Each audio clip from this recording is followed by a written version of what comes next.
The purpose of this video is to show how to draw a multi-view drawing, and to do that I'm going to be using this object. It's a fairly simple object, but it has just enough features to keep it interesting.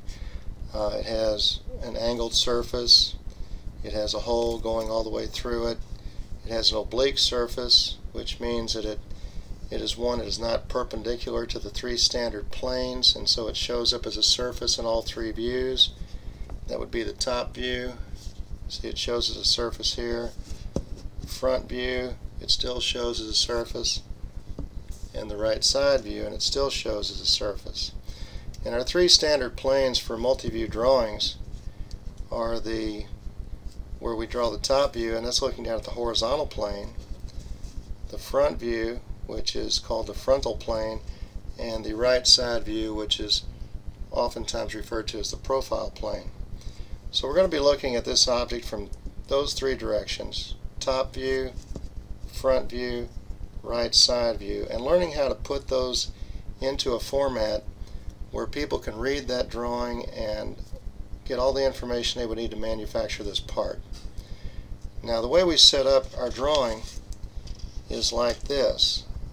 In the interest of saving some time, I've laid out the page and I've added some notes that you don't generally see on a multi-view drawing but are helpful at this point when you're learning about them. And that is, I've given titles to the top view, front view, and right side view. Now, you do often see those on drawings because people need to know which way they're looking at the object.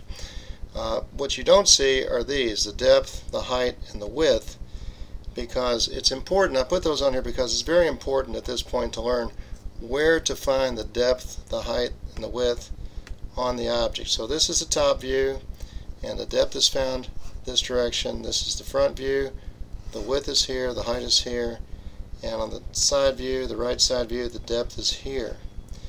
Now here we have a 45-degree miter line, and the purpose of the 45-degree miter line is to let us project information from the right side view up into the top view and vice versa.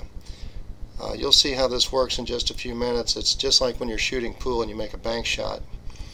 The origin of the 45-degree miter line is always in the same spot, and I've drawn a circle around it right there so you can see it. It's always where the bottom of the top view intersects with the left side of the right side view. That's always where the origin is for the 45-degree miter. Now, that also may seem insignificant at this point, but it will have a great bearing on how your drawing turns out.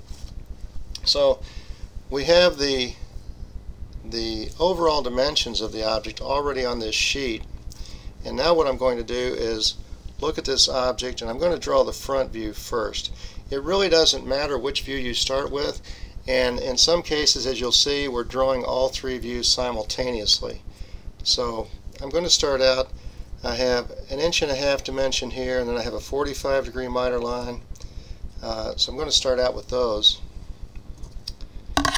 We always want to use our T-square to draw horizontal lines. The paper has to be fastened securely to your clipboard, and your T-square will ride along the edge of your clipboard, which in this case is your drawing board. And when you're drawing vertical lines, you want to use your triangles in conjunction with the T-square. So if I'm going to draw a vertical line, I'm going to do it like this. Horizontal lines, I'll use my T-square. So in this case, drawing the front view, I'm going to measure over 1 1/2 inches. Now this is from the top left corner. I'm going to measure 1 1/2 here and then put a 45-degree angle. So 1 1/2 inches puts me right there, and then I'm lightly going to draw a 45-degree angle. You always draw light lines called construction lines as you construct the views, and then you go back and you can darken them in with object lines. Now this is a 3/4 inch dimension this direction, so I'm going to put that in. And now I've lightly drawn that shape that we have on the front view. This shape right here is now on my front view. And then I'm going to measure up and put in the 45-degree line at the top. Actually, I think I'll measure down from the top.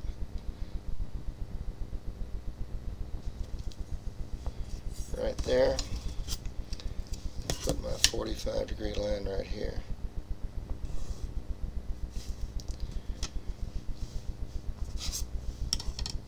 So now I have the contour of this shape, which looks like this. So I'm going to go ahead and darken in those object lines. Ordinarily I would construct all three views and then darken them in, but I think it would be easier for you to follow if I do it this way. So I darken in the top edge, which I see all the way across. I darken in the bottom edge, which I would see all the way across. I would also see a line on the right side and a line on the left side. This might work better this way. Now our situation with our clipboards is not perfect, but it's not bad. So I think we can do a pretty good job if we just take our time and stay focused.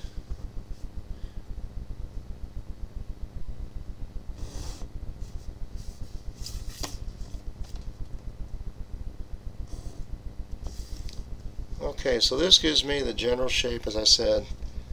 Now I still need to locate the hole. And this hole is 1 1/2 inches over.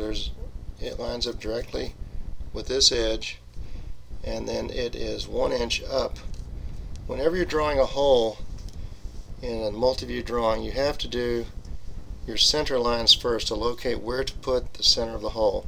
So I'm going to measure up 1 inch and draw a light line horizontally, and then I'm going to come straight down from this point for my vertical center line right there.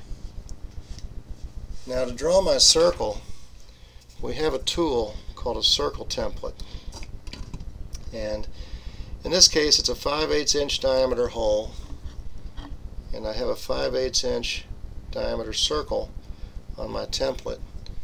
Now I'm going to zoom in some. I wanted you to see, I stayed zoomed out so you could see the process of using the T-square and the triangles. But now I'm going to zoom in more so you can just see how the drawing is going to go together. And let's just look at this part of it. Now, so I have a 5/8 inch diameter hole that I want to locate right on my center lines. And your template has these little locator holes. And so you've set up your template so that those locator holes are centered directly on your lines. Hold your pencil almost vertically, and you can draw your circle just like that. So now I have basically the front view complete. I don't have any center lines or center marks. I don't have any hidden lines because they will come later. Right now I'm just concerned in getting the visible lines located in all three of the views. And as you can see, we pretty well have this one done at this point. So now I'm going to project all of this information that we have in this view up into the top view and over across into the right side view.